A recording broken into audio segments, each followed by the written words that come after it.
população tem que fazer a sua parte, tem que denunciar. Não pode ver um maus tratos de um vizinho ou em alguma situação e se calar. Isso não é problema meu. Não, você está vendo isso, você sabe quem fez, você tem prova, você tem vídeo, você tem foto, você denuncie para que as autoridades possam, com o devido processo legal, punir para que isso não aconteça mais. Então, é o cultural no sentido assim, não, isso não é problema meu, não vou fazer nada, não. Se você não fizer nada, vai aumentar, né? Então, por isso que a gente pede para a população, foi um dos objetivos do nosso programa, que denuncie, tá? A estrutura da polícia, do Ministério Público, do Judiciário, ela existe para isso, está pronta para isso, né? Olá pessoal, boa tarde, tudo bem? Hoje a gente vai para o nosso último episódio da podcast Além do Abandono, um podcast criado pelo Projeto de Extensão em Direito Animal, aqui do Unicesusk, em que a gente fala desse tema tão relevante nos dias atuais, que é a proteção animal. Hoje a gente vai fechar com chave de ouro, porque o nosso convidado é muito especial, é o atual Procurador de Justiça aqui de Santa Catarina, o Dr. Luciano Nachenweng, que vai falar sobre a atuação dele na proteção animal, que é muito relevante na Promotoria de Justiça. Doutor, muito obrigada mesmo pelo aceitar o nosso convite aí, a gente está muito feliz em receber. Eu vou falar um pouquinho do currículo, né? Você foi promotor de justiça desde 98, né, aqui no nosso estado, é formado em Direito pela Universidade Federal de Santa Catarina, com mestrado, diversas especializações, professor de Direito Ambiental aqui também da nossa casa, né, aqui do Unicesusk e de várias outras instituições, atuou em comarcas de Santa Catarina, foi coordenador do Centro de Apoio Operacional do Meio Ambiente, foi subprocurador-geral para assuntos de planejamento e inovação e autor do livro Termo de Ajustamento de Conduta, um livro que a gente usa muito no nosso dia a dia para quem trabalha com direito ambiental. Promotor, obrigada, viu? Esqueci alguma coisa nesse currículo? Não, tá tudo certo. Então tá, eu que agradeço a oportunidade. Falei o sobrenome certo também? Então tá bom. Muito obrigada por topar o nosso convite. E a gente tem a nossa aluna Nicole, que vai nos ajudar hoje, que também é do Projeto Extensão, que se candidatou para participar hoje aqui, para fazer as perguntas e participar, né, Nicole? Vamos começar então com a primeira pergunta, né? O senhor que atuou como promotor de justiça desde 1998, hoje como procurador, né? Como que foi essa trajetória até chegar à proteção animal dentro do direito ambiental? Perfeito. Então eu passei em 98 no concurso público, né, para promotor de justiça substituto e iniciei a minha carreira na comarca de Concórdia como promotor criminal. Depois eu me promovi para a comarca de Ponte Serrada, Xanxerê, Chapecó, Criciúma, Blumenau e Florianópolis. E em todas essas comarcas eu tive uma atuação na área criminal e aí afeta ao direito, ao crime ambiental, né? E aí o crime ambiental, fauna e flora. Então eu sempre tive esse contato, né, e essa preocupação de proteção dos animais através de um processo criminal, né, contra quem pratica crime de maus tratos. Mas o meu despertar para a causa animal ele ocorreu na comarca de Criciúma, onde eu tive uma atuação mais resolutiva, né, mais fora de gabinete, o contato que eu tive com as ONGs que me procuravam na época, né, para resolver alguma questão animal, onde esse meu trabalho foi um trabalho tão forte que eu consegui, num termo de ajustamento de conduta, construir o Centro de Controle de Zoonoses em Criciúma, que funciona até hoje, né? E também fui agraciado aí com a Câmara de Vereadores com o título de cidadão benemérito, com destaque na proteção animal. Que legal, doutor, que legal. E o que o promotor de justiça, para quem está assistindo o nosso podcast, que não é só do pessoal do direito, tem de todas as áreas, o que o promotor de justiça ambiental ele faz contra os crimes ambientais, né? E a gente está, claro, que falando especificamente de maus tratos, mas eu imagino que a atuação seja a mesma, né? Como é que se dá esse trajeto, né? Como é que começa, né? Bom, o promotor de justiça ambiental, ele trabalha na esfera civil e na esfera criminal, né? Na esfera criminal ele é titular da ação pública, penal pública, né, onde só ele pode oferecer a denúncia por crimes ambientais, e na ação civil pública ele tem condições, ele é um dos co-legitimados da ação civil pública, e ele pode então ajuizar uma ação civil pública para buscar a reparação do dano ambiental. Mas ele também atua na fase de investigação, né, porque ele possui um instrumento chamado procedimento de investigação criminal, que a gente chama de PIC, onde ele também pode apurar, né, através de uma representação da sociedade de algum crime ambiental ou crime contra os animais. Então ele pode investigar e, concluída a investigação, ele pode oferecer a denúncia, né, iniciando um processo criminal, e também, paralelamente, ele pode ajuizar uma ação civil pública na esfera civil. Então, doutor, com a sua formação acadêmica sólida, né, como professor de Direito Ambiental, como isso influenciou no Ministério Público em relação aos maus tratos? Essa minha formação de professor, ela obriga você a se atualizar, né, na legislação para poder passar para os alunos.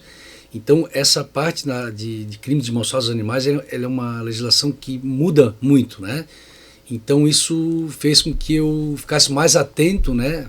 Porque eu tive que me preparar para as aulas, quando surgia alguma situação na prática do dia a dia como promotor, né? Então, e também pela a forma que você tem de ajudar, né? De punir, né? De participar na comunidade que você vive, para minimizar esse tipo de absurdo, né, que é maltratar um animal. A gente sente muito durante as aulas, inclusive no nosso projeto de extensão, como o contato entre os professores e as ONGs fazem com que a gente tenha uma experiência mais ampla sobre os maus tratos, né, tanto aos animais e a parte ambiental, e como a gente pode buscar maneiras de melhorar, né, a nossa legislação e procurar pessoas qualificadas para que problemas visíveis dentro da comunidade sejam resolvidos, né? Perfeito. Isso até é um ponto bom, né? Porque a gente recebeu aqui também a delegada, né? Hoje, se uma pessoa identifica maus tratos, ela pode procurar o Ministério Público para ajuda? Eu acho que essa é uma questão legal, né? Dentro do que a gente está dizendo aqui, da importância do Ministério Público hoje na sociedade é muito relevante, né? Então, eu verifiquei os maus tratos. Claro, a gente tem a parte criminal junto à delegacia, que ela trouxe o boletim de ocorrência, ter provas, né? Para ajudar na investigação. E o Ministério Público, ele pode ser procurado também pelo cidadão? Com certeza. Então, ele tem alguns canais de denúncia, né, para o Ministério Público. Primeiro é a ouvidoria, que ele pode fazer a denúncia pelo site do Ministério Público, e outros canais de redes sociais, WhatsApp da promotoria. Nós temos 4 promotorias ambientais aqui em Florianópolis, né? O e-mail, então ele tem várias formas de fazer essa denúncia. Mas aí, preocupado de como que a população poderia procurar o Ministério Público para fazer essas denúncias de crimes de maus tratos aos animais, a 26ª Promotoria da Capital, que eu já fui titular, lançou ano passado um programa de combate aos maus tratos dos animais, onde a gente distribuiu essa cartilha em clínicas veterinárias, escolas públicas e privadas, diversos órgãos do Estado, para que a população tivesse conhecimento de quais condutas que poderiam caracterizar maus tratos, né? Que não é só a agressão física, existem outras situações que podem caracterizar os maus tratos aos animais.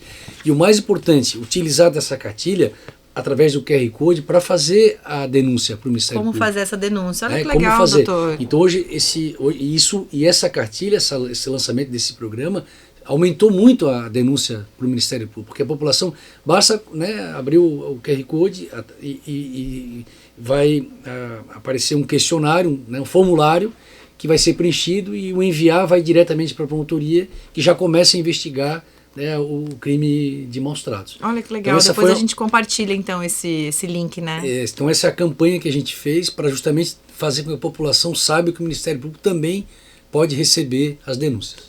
Não, bacana, muito legal. Eu gostaria de saber como que o Ministério Público ele atua desde a denúncia, né, dos maus tratos até a ação penal, até chegar à ação penal. Muito bem.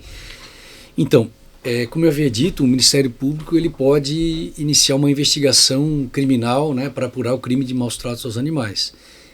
Isso é feito através de uma denúncia, né, como eu já havia anunciado, os canais de comunicação, e ele pode, então, recebendo uma denúncia com os elementos, né, capazes de identificar a autoria e materialidade, né, do delito, ele instaura um procedimento chamado de notícia de fato, né, e faz um levantamento preliminar dessas informações. Se essas informações confirmarem, ele pode, então, instaurar um procedimento de investigação criminal conduzido pelo promotor ou requisitar a instauração de um inquérito policial pela delegacia, a DPA, Delegacia de Proteção aos Animais.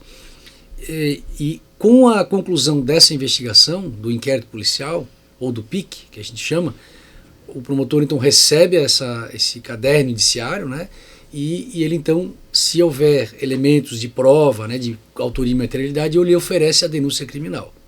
Só que antes dele oferecer a denúncia criminal, ele pode transacionar, né, com o autor dos fatos, se for um delito de menor potencial ofensivo, e depois, e se não houver a recusa, ele também existe a possibilidade do ANPP, né, Acordo de Não Persecução Penal, onde ele pode fazer, tanto na transação como na ANPP, ele pode fazer um acordo para que o acusado não seja processado criminalmente. Se ele não aceitar esse acordo em nenhuma dessas oportunidades, o promotor então vai oferecer uma denúncia por crime de maus tratos, onde ele também vai ter uma oportunidade de ser beneficiado pela suspensão condicional do processo. Se ele não aceitar essa terceira possibilidade de acordo, né, aí então ele vai ser processado criminalmente, vai ter que construir um advogado ou defensor público, onde vai ser então, o juiz vai marcar uma audiência para ouvida das testemunhas de acusação e para as testemunhas de defesa. Ao final do processo vai ter o interrogatório dele, que é onde ele vai poder confessar, não dizer nada, né, ficar em silêncio, e ao final então do processo criminal o juiz vai julgar e vai julgar ou procedente ou improcedente a denúncia. Então, primeiro se faz alguma comunicação com esse acusado antes de acontecer uma ação penal. Exatamente, se faz uma comunicação, se ele preencher os requisitos legais, né, ter bons antecedentes e outros requisitos legais, ele vai receber essa comunicação para oportunizá-lo a fazer um acordo que a gente chama de transação penal ou ANPP.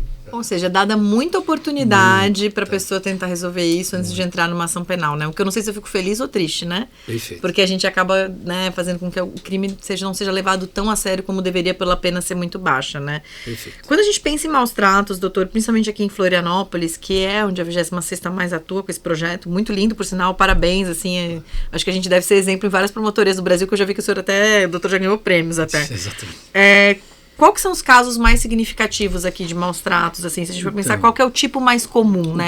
E se você quiser também explicar o que é maus tratos, porque às vezes as pessoas não têm muita ideia. O animal precisa morrer, precisa apanhar para ser maus tratos. Não, né? Então, se você pudesse dizer um pouquinho qual que é o mais comum, o que é o maus tratos. Tá certo.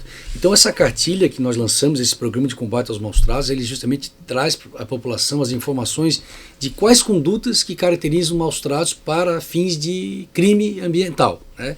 Então, a mais comum de todas e a que mais ocorre no nosso dia a dia é a agressão física, né? Então, machucar o animal de alguma maneira, né? Podemos, inclusive, com a possibilidade da morte, que vai agravar a pena.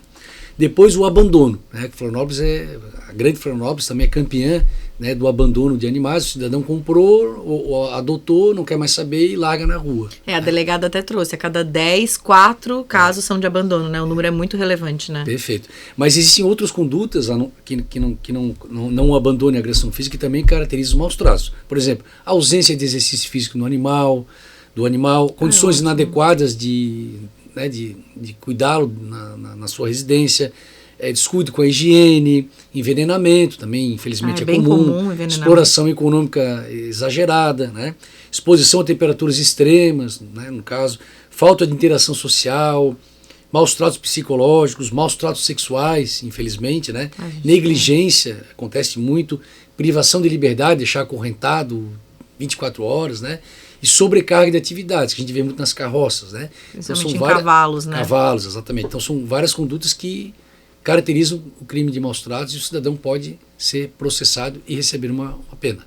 Tá, e o mais comum em Santa Catarina, o senhor também acha que é o abandono? Eu vou falar especialmente aqui em Florianópolis, né? Porque eu lidei com isso, né? Então é a agressão física, o número 1, e depois o abandono de animais, que infelizmente também é uma realidade aqui em Florianópolis.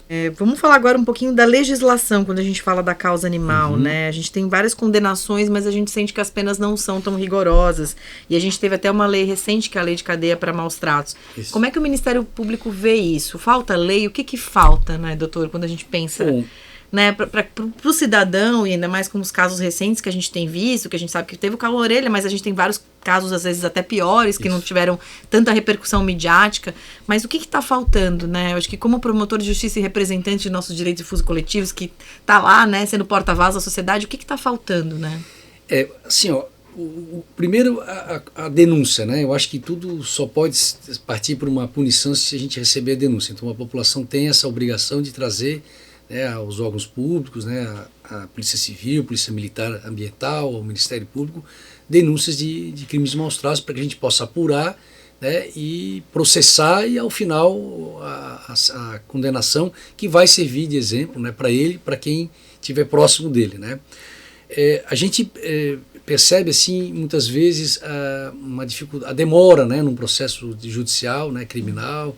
Muitas vezes o juiz, que não existe aqui em Florianópolis uma vara de crimes ambientais, né, o juiz que julga os crimes ambientais, ele também cumula crime de sonegação fiscal, consumidor, crime comum. Então a pauta dele também é muito grande. Então muitas vezes uma situação grave que ele deveria julgar rápido, pela pauta que ele tem, a dificuldade que ele tem, ele joga para 2, 3, 4 anos, né? E aí pode ocorrer a prescrição, e muitas vezes, que eu já vi isso várias vezes, por exemplo, você vai fazer uma audiência de instrução de um crime que ocorreu há 3 anos atrás, vai ouvir testemunha, a testemunha não lembra de mais nada, aí prejudica a prova, né? Fosse, pelo menos no próximo, em seguida do ano, talvez a gente conseguiria uma prova mais forte. Então tem tudo isso, né? Mas só para trazer um dado estatístico, em 2024, as 4 promotorias ambientais aqui da capital receberam 41 denúncias de maus tratos que resultaram em processos criminais. Quer dizer, receberam até um pouco mais, mas... Nossa, é um número muito alto, né? Que houve processo criminal é porque realmente a prova inicial estava pronta para denúncia, né? Em 2025, 92 denúncias. Dobrou. Mais que dobrou. E em 2026, de janeiro até maio, 84 denúncias que resultaram em processos judiciais, muitas dessas denúncias em razão do programa de combate a maus tratos. Para as pessoas entenderem o que é. Que fez as pessoas entenderem as outras condutas de maus tratos e o canal de denúncia, de comunicação do crime, né? Então a gente está hoje, se comparado a 2024 ao que nós já estamos nem na metade de 2026, dobrou, né? E eu acredito que até final do ano a gente vai ter muito mais denúncia. Então tudo parte do princípio de que a população tem que fazer a sua parte, tem que denunciar, tem que levar para as autoridades que o vizinho está cometendo maus tratos, porque senão nós que temos toda a estrutura para poder processar e cobrar uma punição, se a gente não sabe do que está acontecendo, a gente não consegue realizar o nosso trabalho, né? Então o gargalo seria a fiscalização mesmo, né? A gente precisa de mais fiscalização para vocês conseguirem realizar o trabalho de vocês, né? Exatamente. Perfeito. A divulgação também eu acho muito importante, né? Porque às vezes a gente conhece alguns casos de maus tratos e não sabe aonde recorrer. Exatamente. Onde buscar esse auxílio, né? Isso. É bem importante. Com essa lei, né, com essa legislação que foi trazida, acontece condenações mais graves? Foi possível ter condenações mais graves? Muito bem. Então, até um tempo atrás nós trabalhávamos, né, com a punição do artigo 32 do crime de maus tratos, que continua ainda valendo a legislação, a punição de 3 meses a 1 ano de detenção. Então, por exemplo, o cidadão com farra do boi, né, maltratou o boi, se ele for preso em flagrante e for processado, né, com devido ampla defesa, ele pode pegar uma pena de 3 meses a 1 ano. Ou seja, a pena muito baixa por uma barbaridade tão grande que ele faz num animal, no caso do boi, e de outros animais. Então, a população então pressionou os nossos deputados e senadores do Congresso Nacional, isso no Brasil inteiro, e através da edição da Lei 14.069 de 2020, que é a Lei Sanção, né? A Lei Sanção, foi incluído o parágrafo 1º A, que aumentou então a pena de 2 a 5 anos de reclusão para crime de maus tratos praticados para cães e gatos. Então aumentou a pena, mas só para cão e gato. Os outros animais continua a pena baixa, né? Então acho que já existe um movimento no Congresso, a gente tem conhecimento, de aumentar a pena para todos né? os animais, né? Não só para cães e gatos. E obviamente que se o cão e o gato falecer, aí além dessa pena né? há um aumento da pena, né? pela morte, né? Então assim, tirando cães e gatos que aumentou, essa alteração da lei foi importantíssima, né? Freou muitas situações, né? De que o cidadão não dava bola porque não vai acontecer nada comigo, vai prescrever, né? A pena é muito baixa. Agora o pessoal pensa, porque sabe que a pena é de 2 a 5 anos de reclusão, né? E eu, particularmente, quando atuei na 26ª, eu vi muitas sentenças, né, do juiz, na época que eu trabalhava com o doutor Renato, condenando um acusado aí, o réu, né, a pena de 3 anos, 3 anos e meio, 4 anos, né, dependendo se for mais de um animal. Então, graças a Deus, essa alteração foi muito importante, mas ela tem que valer para toda espécie animal, não só para cão e gato. Não, com certeza. Hoje, se a gente pensasse qual que é a maior dificuldade para a gente condenar, é a falta de prova, é a estrutura, é a falta de denúncia, como o doutor trouxe, e de que maneira esse termo de ajustamento de conduta, que é o termo principal, pode ajudar esse processo?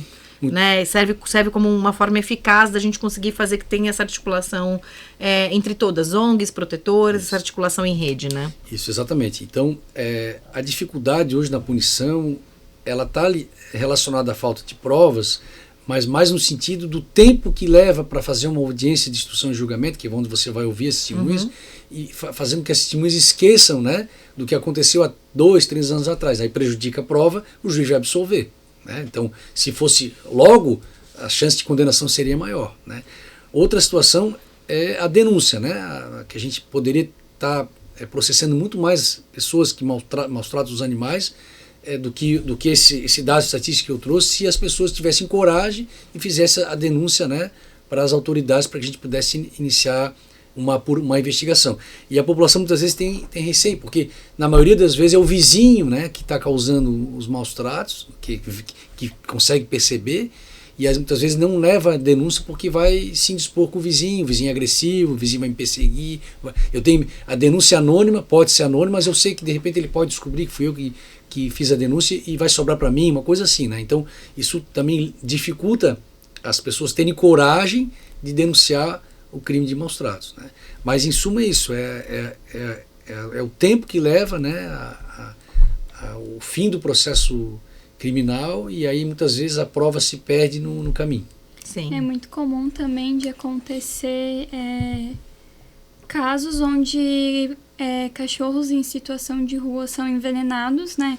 Principalmente às vezes em bairros menores, e que não tem nenhum tipo de, às vezes, investigação em relação àquele animal, porque às vezes não se sabe quem envenenou, né? Não tem nenhuma denúncia em relação àquele caso, né?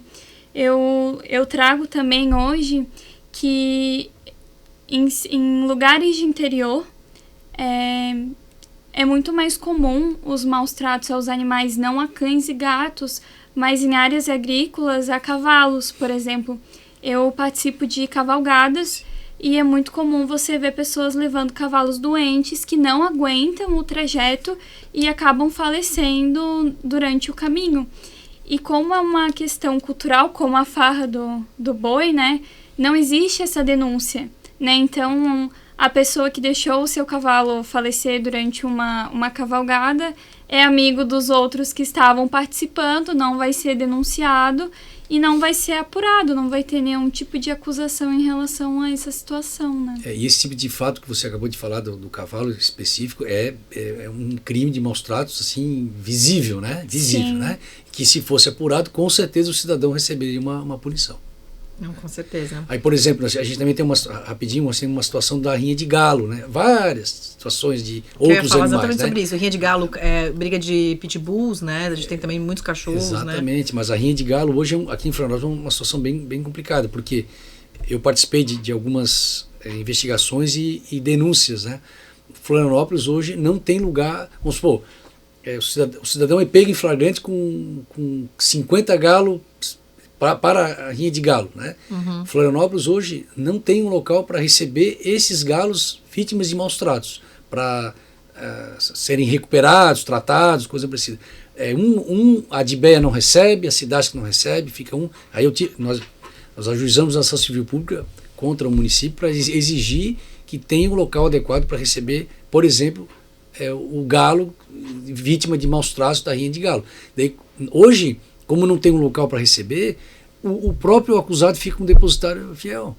Né? O doutor não acha que uma solução seria talvez transferir esses animais para áreas agrícolas fora de Florianópolis? Claro, exatamente. Mas tem que ter uma estrutura do município. Mas tem que ter uma estrutura, né, do município para poder receber. tratar Porque da tem a alimentação, responsabilidade, tem né, do poder público exatamente. municipal.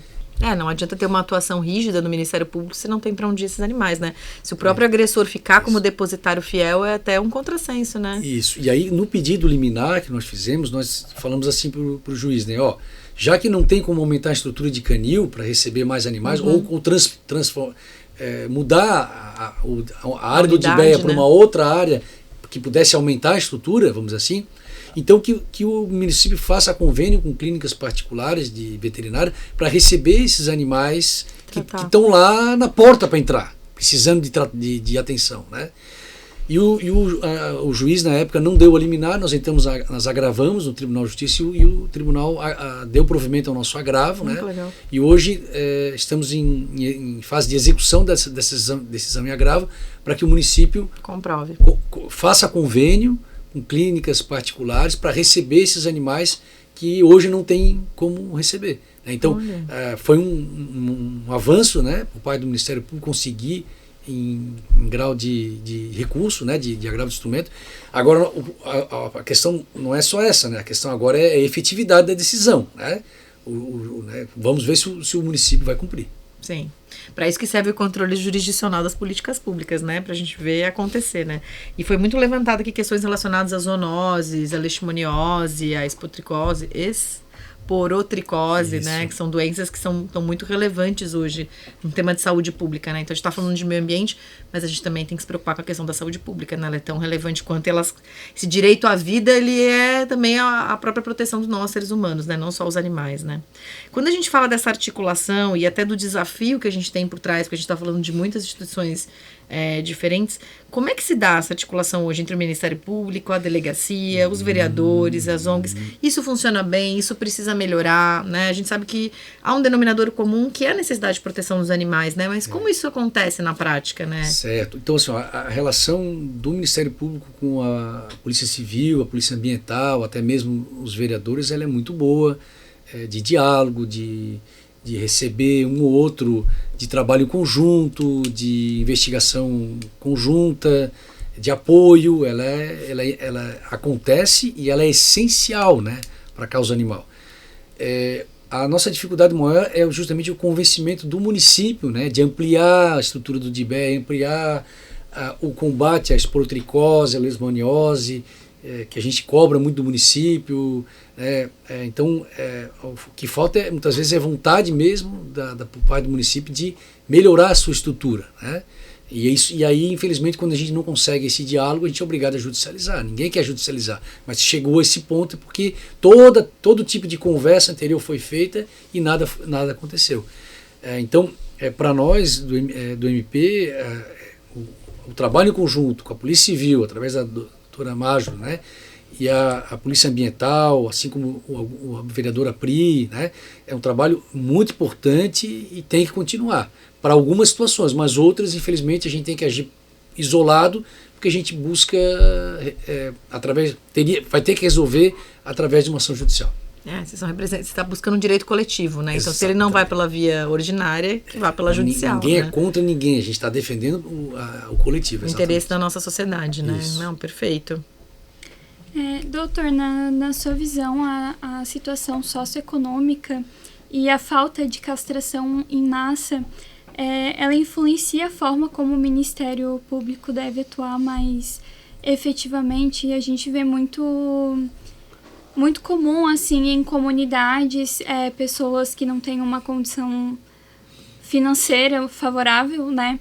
Com 4, 5 cachorros dentro de casa, às vezes são apegados aos cachorros, né? A gente teve uma ação social na semana passada, onde as pessoas apresentavam que tinham 7 gatos e não tinham condições de comprar a ração para esses gatos, né? E não sabiam que podiam fazer esse tipo de castração no DIBEA. Então, o senhor acha que essa questão socioeconômica e essa castração em massa precisa de uma atuação maior do Ministério Público? Eu acho que tem uma atuação maior do município, né? Do município de divulgação para a população, para falar, olha, tem castração gratuita aqui na Dibeia, vai ter castração no seu bairro no dia tal, leve o seu animal, né? Isso acontece hoje em dia, né? Mas obviamente talvez com uma transparência, uma divulgação maior, chegaria aquela pessoa que você citou aí que tem 7 gatos, né? Da mesma forma, a ração, né? De forma gratuita, tudo isso a população tem acesso, mas precisa ser divulgado um pouco mais, né? E claro, tudo isso acontecendo e a prefeitura não fazendo a sua parte, vai bater no Ministério Público, combate, né? E aí muitas vezes a gente instaura um procedimento, cobra do município. Se o município atende, porque é dever do município, tá perfeito. Se não atende, a gente tem que judicializar. E aí é tempo, é sobrecarga para todos os órgãos, né? Às vezes vira um ciclo, né? Uma pessoa nessa situação econômica, com animais ali não castrados, gerando mais animais, sem condições de manter esses animais, aí gera os maus tratos, porque não tem condição, e superlota as ONGs, né? Perfeito. E só para trazer uma situação, a gente às vezes pensa assim, não, quem comete crime de maus tratos é aquele que tem a intenção, né? Eu quero. Não, mas a omissão também é punida, né? Então aquele que deixa morrer, né? Deixa morrer, que deixa pegar chuva, que não alimenta, que não dá água, que não trata a higiene, que deixa se virar no quintal de casa, ele não tem intenção de matar o animal, mas a omissão dele faz o animal morrer. E essa conduta é punida judicialmente. Também é maus tratos, né? Quando a gente pensa do maior desafio que a gente for pensar hoje, tanto em termos estrutural quanto cultural, qual que é, doutor, para proteção animal? Eu estou falando de Santa Catarina, mas se o senhor quiser até além, pela tua experiência, que eu sei que, né, esse modelo ele é para o Brasil inteiro, qual que é o maior desafio que a gente tem hoje, cultural e estrutural? Olha, estrutural é o município, eu digo município de Florianópolis, por onde eu trabalhei, mas eu sei que existem outros municípios que têm essa visão maior, né, de aumentar a estrutura, de melhorar o recebimento desses animais, de vítimas de maus tratos e abandonados. Então, é muito do gestor, né, público, né, que tem essa sensibilidade, né. E agora, essa parte cultural, ela está diretamente ligada à população, né. A população tem que fazer a sua parte, tem que denunciar. Não pode ver maus tratos de um vizinho ou em alguma situação e se calar. Isso não é problema meu. Não, você está vendo isso, você sabe quem fez, você tem prova, você tem vídeo, você tem foto, você denuncie, para que as autoridades possam, com o devido processo legal, punir para que isso não aconteça mais. Então, o cultural no sentido assim, não, isso não é problema meu, não vou fazer nada. Não, se você não fizer nada, vai aumentar, né? Então, por isso que a gente pede para a população, foi um dos objetivos do nosso programa, que denuncie, tá? A estrutura da polícia, do Ministério Público, do Judiciário, ela existe para isso, está pronta para isso, né? Então, pode falar aqui, Dan. Tem algo que possa fortalecer esses tipos de denúncia? O que pode fortalecer é a publicidade, a informação, né? Então, como eu já havia dito, nós lançamos esse programa de combate para explicar para a população os tipos de condutas que caracterizam maus tratos e o canal direto de comunicação através do QR Code, da cartilha, e-mail, WhatsApp da promotoria, a ouvidoria do MP, para receber as denúncias. A Polícia Civil também tem um canal de comunicação através dos boletins de ocorrência, por exemplo. Sim, e também dos números, né? Os números, o número, que é mais fácil. A Polícia Ambiental também recebe denúncia, né? Então, isso talvez tenha que ser divulgado mais vezes, uma divulgação maior, para a população já ter o número para denúncia. Que número que liga, né? Número que liga, porque se for botar o WhatsApp, o e-mail vai esquecer, né? Então, facilitar essa informação. Né? E uma coisa que o doutor falou que eu acho que é muito relevante é a gente parar de achar que está tudo bem, né?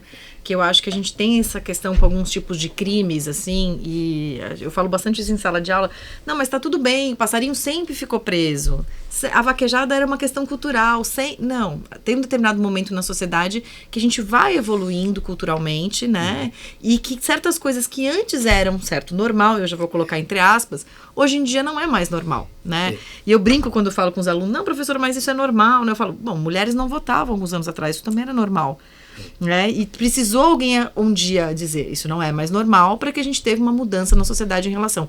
E eu estou citando o papel da mulher, eu posso citar milhões de outros exemplos que a gente tem, né? O ECA, de proteção da criança e adolescente, né? Antigamente era normal a criança trabalhar com o pai, né? Na fazenda, no interior. Não, hoje em dia não pode mais, a gente tem um estatuto para proteger essa criança, para que ela vá para a escola e estude. E a proteção animal, acho que a gente está caminhando, né?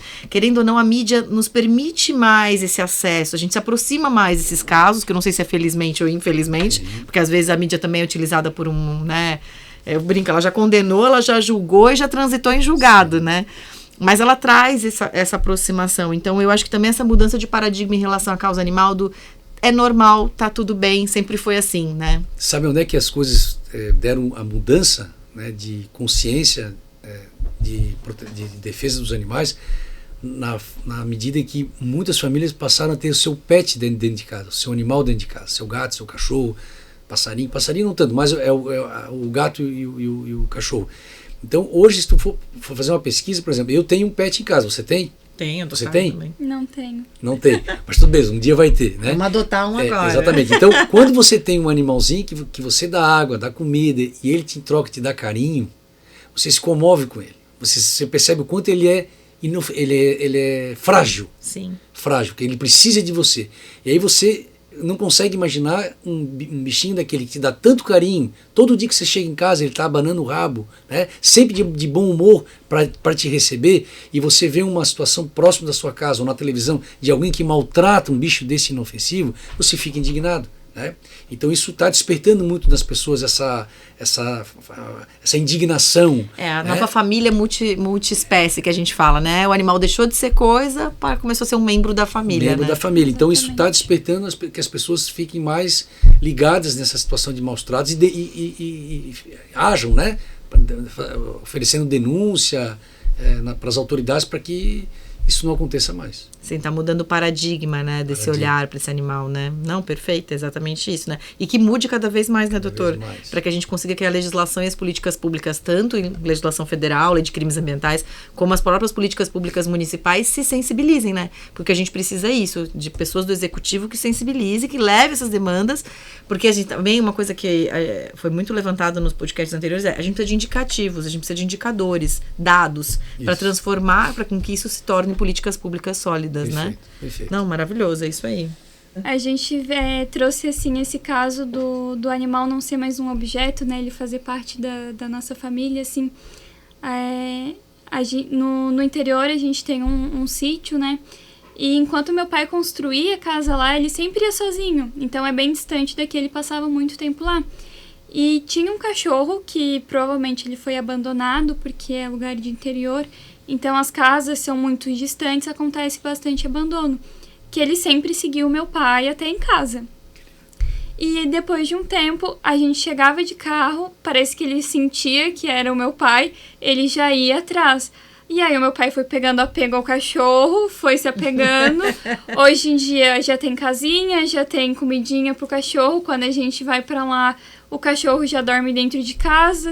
Quando meu pai tá sozinho, já fica junto. Já virou um companheiro, assim, sabe? Então, até aquele animal, às vezes, que a gente tá desprezando porque não tem muito contato, a gente vê que o cachorro ou o gato ou qualquer, né, tipo de animal, eles têm esse carinho, esse vínculo por nós. Talvez isso também gere um pouco de comoção para que mais denúncias aconteçam, né? Isso. Quando a gente possui um animal em casa, né? É isso que eu quis dizer. O problema maior que eu vejo é que tu se apega tanto ao bichinho que tu tem vontade de ter 2, 3, 4. Aí não dá. Nem fala. Aí não dá. Dentro do apartamento não dá. Né? Coitado do bichinho, né? Coitado do bichinho. Não, mas quem tem cachorro em apartamento sabe que tem que pelo menos uma vez por dia passear, né? Então isso é tranquilo, né? Um ponto que eu queria até falar, que acho que a gente acabou não trazendo nos outros podcasts, é muito relevante, é a questão do tráfico, né, de animais. E da importância de quando a gente falou muito de adotar, de não comprar, né, de investigar o canil para ver se é verdadeiro. As protetoras levantaram muito essa questão, né? Mas a gente também tem toda uma questão por trás que é o tráfico de espécies, né? E é importante da gente controlar, porque a gente estava falando agora de interior e é mais comum até fauna silvestre. Sim. A gente fica muito só em cães e gatos, né, nos animais domésticos. Mas até eu queria que o doutor trouxesse isso. A lei não é só para animais domésticos, para cães e gatos, né? Ela vale para toda a fauna, né? A fauna silvestre, o impacto no tráfico, né? Então... O crime de maus tratos, o artigo 32 da Lei dos Crimes Ambientais, ele fala: quem praticar abuso ou maus tratos a animais domésticos, domesticados, exóticos e selvagens, né? E nativos, né? Então, toda espécie de animal, não só o doméstico, né? E o Ministério Público de Santa Catarina tem uma atuação muito forte nessa questão do tráfico ilegal de animais silvestres, porque ocorre muito, né, na nossa natureza aqui em Santa Catarina, e nós temos, até esse ano, houveram 2 operações do GAECO de Santa Catarina vinculadas à promotoria de Joinville ambiental, que é a doutora Simone Schutz, que é a nossa referência que aqui. Que é super atuante também, né? Presidente do GEDA, que é um grupo de promotores relacionados à causa animal, onde houveram prisões e apreensões de diversos animais silvestres para tráfico. Isso foi noticiado nos meios de comunicação. Então, há todo um trabalho do GAECO com a Polícia Militar Ambiental, o IBAMA, né? Então, para diminuir, né? Para diminuir esse tipo de crime ambiental. É importante a gente entender, né, que não é só animal doméstico, né? A atuação do Ministério Público, ela vai muito mais além, né? Sim, ela trata dessa questão do tráfico, é muito sensível há muitos anos, né? A gente tem tratados internacionais, legislações. Perfeito. É uma questão bem sensível. Eu quis trazer porque eu sei que a atuação teve um caso bem recente mesmo, né? De atuação bem sólida em relação a isso. Doutor, muito obrigada. Eu acho que ficou muito claro da importância do papel do Ministério Público na causa dos maus tratos, né? E eu queria que se você pudesse trazer uma mensagem assim, para a população, para o gestor público, para o pessoal da delegacia, para os protetores animais, para todo mundo que está assistindo, né? Os estudantes do direito, que eu já agradeço de antemão, Nicole, por ter topado vir entrevistar, né? Superando aí as vergonhas, né? Qual que é a mensagem final do Ministério Público e do doutor Luciano, nosso atual procurador de justiça? Qual que é a tua mensagem final em relação à questão animal, né? Então, a mensagem final é assim, trate bem o seu animal, né? Quem tem animal dentro de casa sabe, vai me entender, né? O quanto é importante tratar bem o bichinho, né? Que é inofensivo, que só te dá carinho. E quando verificar que o vizinho ou alguma outra pessoa está fazendo mal a algum tipo de animal, que faça a denúncia para as autoridades, tenha coragem, né? Essas denúncias elas podem ser de formas anônimas, né? A pessoa que fizer a denúncia não vai ser identificada, mas pelo menos a gente vai conseguir apurar primeiro, né? E se realmente essa conduta aconteceu ou estiver acontecendo, que a gente possa utilizar da legislação para punir, e essa punição que sirva de exemplo para outras pessoas, né? Em vez de a gente tem que coibir, tem que diminuir essa quantidade de maus tratos que ocorrem hoje em dia. Infelizmente, cada vez crescendo mais. Era para ser o contrário. Mas para que a gente consiga chegar no contrário, a gente tem que ter um número maior de punições. Para acontecer a punição, a gente precisa da denúncia. A população precisa trazer, novamente, né, repetindo, a denúncia para as autoridades. Então, minha mensagem final é essa: não fique com medo de denunciar. Denuncie, porque só assim que a gente vai poder fazer justiça. Não, maravilhoso, doutor. Obrigada. Então, população, denuncie. DPA, investigue, protetoras, façam seu importante papel social, que é resgatar, né? E principalmente poder público municipal, crie políticas públicas municipais, crie estrutura para que evitar a judicialização dessas demandas, né? A gente não precisa judicializar, o judiciário já está cheio de trabalho, com um monte de coisa, a gente puder cada vez mais tentar resolver com políticas públicas eficazes, que garantam a proteção animal, é importante. E educar, né, doutor, que é o que a gente está fazendo aqui. Eu acho que esse podcast serve para educar as pessoas, para trazer o direito para mais próximo mesmo, né? Às vezes a gente dá aula de direito animal, o aluno do direito às vezes não tem conhecimento. Então, cada vez mais que a gente falar sobre esse tema e sensibilizar as pessoas, porque os animais são seres sencientes, eles sentem, né? Mais a gente vai ter uma consciência social, né? Muito obrigada. Eu sei que a sua agenda é lotada, que você tem 1 milhão de compromissos muito importantes. Então, em nome da universidade, do podcast, a gente queria te agradecer imensamente pela participação. Doutora, e obrigada, Nicole. Obrigada. Obrigada. Muito obrigada, viu? Tá certo.